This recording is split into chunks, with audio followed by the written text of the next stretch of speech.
यहाँ पे आप जिनको सोच रहे हैं उनकी एनर्जी द हर्मिट की है। द हर्मिट की एनर्जी का मतलब ये होता है कि इंसान अपने एक्सपीरियंस से सीखता है, वो किसी की बातों के ऊपर बिलीव नहीं करता। और यहाँ पे जिनको आप सोच रहे हैं उनको काफ़ी सारे एक्सपीरियंस मिल चुके हैं। उनको एक्सपीरियंस से पता चला है कि लाइफ के अंदर कुछ लोग अगर आ जाएं और मिल जाएं तो ज़िंदगी बदल सकती हैं, और लाइफ के अंदर कुछ गलत लोग आ जाए तो ज़िंदगी पूरी बिगड़ भी सकती है। हो सकता है कि पास्ट में उन्होंने आपकी बातों को सीरियसली नहीं लिया, पर अब वो बहुत स्पिरिचुअल हो चुके हैं। उनको पता चल चुका है पास्ट लाइफ क्या होती है, कनेक्शन क्या होते हैं, ट्रू लव क्या होता है। ठीक है, मतलब कि एक मैच्योर एनर्जी में आ गए हैं। हो सकता है कि पहले वो बहुत ही चाइल्डिश या फिर वो कहते हैं ना कि बातों को समझना नहीं और ईगो में आना, कोई गलतियां करना, ये सब एनर्जी में थे। अब वो बहुत ही सीरियस जोन में आ गए हैं। उनको पता चल गया है कि लाइफ के लेसन्स क्या होते हैं। अब सिचुएशन क्या है पता है कि वो अपने फ़ोन को ना एक जगह पे छोड़ के शांति से बैठना चाहते हैं। हो सकता है कि उनके फ़ोन और उनके आसपास के लोग ही उनके लिए न्यूसेंस बन चुके हैं। मतलब घर जाना तो टेंशन, फ़ोन को पकड़ना मतलब टेंशन। तो वो एक ऐसे पीसफुल जगह पे जाके अपनी ज़िंदगी के बारे में सोचना चाहते हैं। मतलब कि बहुत स्पिरिचुअल नेचर के होने वाले हैं या फिर हो चुके हैं, ऐसा यहाँ पे लग रहा है। जब भी आपके पार्टनर या फिर आप जिनको सोच रहे हैं वो आपको मिलेंगे ना, तो आपको उनके अंदर काफ़ी सारे चेंजेस देखने को मिलेंगे। बिकॉज़ यहाँ पे एनर्जी बहुत ही सेटल डाउन है। मतलब कि पहले उनके अंदर जो आपको अनसिक्योरिटी दिख रही थी, आपको उनके अंदर जो ऐसा दिख रहा था कि ये बंदा क्या मुझे संभालेगा, तो वो चीज़ अब उनके अंदर बिल्कुल नहीं दिखेगी। आपको एक मैच्योर लेवल पे एक समझदार इंसान की छवि आपको उनके अंदर दिखेगी। उसके बाद है क्वीन ऑफ वॉन्ड्स। उसका मतलब क्या है? वो आपके बारे में ऐसा सोचते हैं, वो आपके साथ ऐसा सोचते हैं। उनकी एनर्जी आज की ऐसी है कि उनको ऐसा लगता है कि वो अगर आपके साथ में मिल जाएंगे ना, तो उनकी एनर्जी एक स्पार्कल एनर्जी बन जाएगी, क्योंकि आपके बिना वो अधूरा महसूस करते हैं। स्पार्क बहुत है। क्वीन ऑफ वॉन्ड्स की एनर्जी में ऐसा है कि वो आपको सोचते हैं, वो आपको देखते हैं, वो आपको सुनते हैं, तो उनको एक स्पार्क महसूस होता है। उनको ऐसा लगता है कि मुझे इसके पास जाना है, मुझे इसके साथ बात करनी है, मुझे इसके साथ बैठना है। मतलब कि आपकी जो ऊर्जा है वो उनको पहले मिलती थी तब उनको केयर नहीं थी, पर अब उनको आपकी वो ऊर्जा की कमी अपने बॉडी में, अपने दिमाग में, अपने घर में, अपने आसपास सब जगह महसूस होती है। मतलब कि आपकी एनर्जी को वो महसूस करना चाहते हैं, फील करना चाहते हैं, समझना चाहते हैं, आपके साथ बैठना चाहते हैं, बातें करना चाहते हैं, क्योंकि उनको लगता है कि वो एक राजा हैं और आप उनकी रानी हैं। पर फिर उनको कभी कभी ये भी होता है कि क्या वो आपको डिज़र्व करते हैं। उन्होंने जो भी बिहेवियर आपके साथ में किया है, उसके बाद उनको लगता है कि क्या आप उनके साथ बात करेंगे, क्या आप उनकी बातों को समझेंगे। मतलब कि कॉन्फिडेंस लेवल की कमी उनके अंदर आ गई है। पर जब आपके साथ बात करते हैं या फिर आपको देखते हैं तो उनको ऐसा लगता है कि अगर ये मेरे साथ है तो ज़िंदगी में मुझे कोई चीज़ की कमी नहीं है, मैं अकेला चल सकता हूँ इसके साथ जितनी दूर तक जाना चाहूँ। तो ये कॉन्फिडेंस लेवल उनको आपको सोचने से मिल जाता है। हो सकता है कि आपकी चैट, आपका फ़ोटो, आपकी यादें, आपके साथ गुजारे हुए पल, वो उनके लिए एक बॉन्डिंग है, एक स्ट्रेंथ है, एक अट्रैक्शन है। आपका झगड़ा हुआ हो, आपको ब्लॉक किया हो, आपका नो कांटेक्ट हो, पर आपका कनेक्शन ना एक तरीके से इतना स्पार्कल है। मतलब कि अगर आप एक दूसरे के सामने भी आ जाए ना, तो पास्ट में क्या हुआ था वो याद ही ना रहे। इतनी स्पार्कल एनर्जी आप दोनों के अंदर है, वो महसूस करते हैं। आप भी महसूस करते होंगे जब उनको देखते होंगे या फिर आप दोनों टकरा जाते होंगे, तो एक जैसे कि स्पार्क होता है ना। मतलब कि मैं वर्ड में यहाँ पे नहीं बता सकती, बिकॉज क्वीन ऑफ वॉन्ड्स का कार्ड ही ऐसा होता है कि जैसे वो एनर्जी इस तरीके से टकराती है ना, जैसे कि एक बिजली। तो क्वीन ऑफ वॉन्ड्स की एनर्जी ये दिखा रही है कि आप कितने भी दूर है, आपकी एनर्जी अभी भी कम नहीं हुई है। वही स्पार्क, वही लव, वही अट्रैक्शन, वही एक्साइटमेंट, सब कुछ अभी भी है।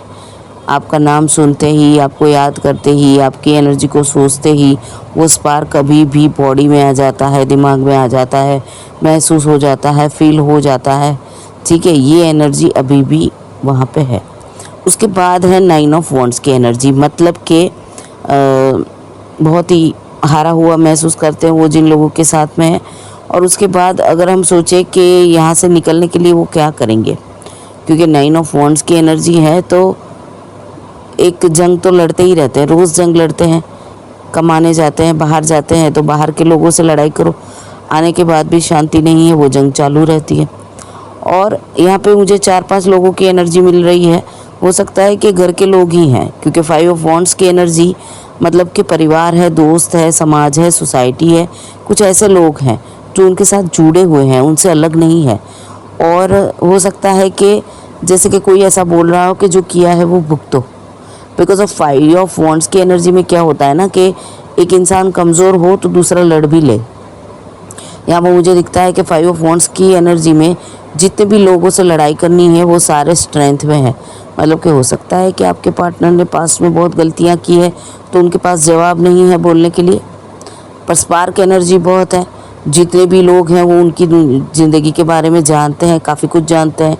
परिवार भी हो सकता है, या फिर ऐसे लोग हो सकते हैं जो उनकी कमज़ोरी, उनकी स्ट्रेंथ, उनकी सब कुछ को जान कर बैठे हैं। उनको पता है कि वो कहाँ पे हार जाते हैं, वो उनको ये भी पता है कि वो कहाँ पे जीत जाते हैं। और अब वो जो मुझे यहाँ पे 4-5 लोग दिख रहे हैं तो परिवार ही हो सकता है, ज़्यादातर परिवार या दोस्त की एनर्जी ही है कि अब ये कहा जा रहा है कि अपनी लड़ाई लड़ो, ठीक है। अब अगर कहीं तकलीफ़ है, कहीं प्रॉब्लम है और आपको खुशी चाहिए तो लड़ो। अब आपको तकलीफ़ ये है कि आप जिनके साथ में लड़ना चाहते हैं वो आपकी स्ट्रेंथ है, आपका परिवार है, आपके दोस्त है, तो आप कैसे लड़ेंगे। पर यहाँ पे महाभारत का कृष्ण जी के वाला डायलॉग याद करना पड़ेगा कि अगर संसार में आप हैं और अगर आपको तकलीफ़ है, ठीक है, और आपके अपने ही आपको तकलीफ़ दे रहे हैं तो आपको लड़ना पड़ेगा, ठीक है।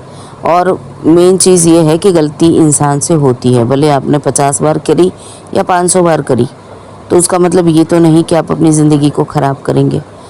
आपको अपनी गलती का एहसास हो चुका है, ये एक बहुत बड़ी बात है। द हर्मिट की एनर्जी बता रही है कि आपको अपनी गलती का एहसास है और अब ज़िंदगी में आप वो गलतियाँ नहीं दोहराएंगे, क्योंकि आपको एक लेसन मिल गया। आपको यूनिवर्स ने बहुत अच्छे से एक लेसन दे दिया कि ज़िंदगी में क्या करना चाहिए और क्या नहीं करना चाहिए।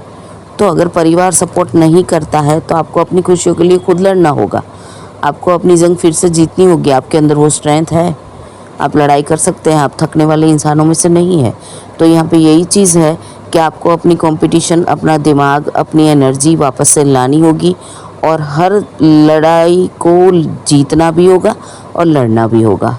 क्योंकि यहाँ पे आप जिनके साथ में लड़ना चाहते हैं ना, वो आपके दिमाग के साथ खेल रहे हैं, आपकी कमज़ोर एनर्जियों के साथ खेल रहे हैं। आपको अपनी स्ट्रॉन्गनेस को वापस लाना होगा, अपनी ज़िद को वापस लाना होगा, अपने अहंकार को साइड पर रख के स्पिरिचुअलिटी में बिलीव करके, ईश्वर पे बिलीव करके अपनी खुशियों के लिए आगे बढ़ना होगा। कम्युनिकेशन बहुत ही ज़रूरी है। यहाँ पे वॉन्ड्स की एनर्जी है, अट्रैक्शन, लड़ाई करने की ताकत, क्षमता, सब कुछ आपके अंदर है। ज़रूरत है 10-15 दिन में आप अपनी एनर्जी को इतनी हाई करो कि आप अपनी खुशियों के लिए लड़ सको, आप जीत सको, क्योंकि वो एनर्जी आपके पास में है, आपके पास अनुभव है, आपको पता है कि आपको क्या करना है, आपको ये भी पता है किस तरीके से करना है और आपको ये भी पता है कि किस तरीके से आपको जीतना है।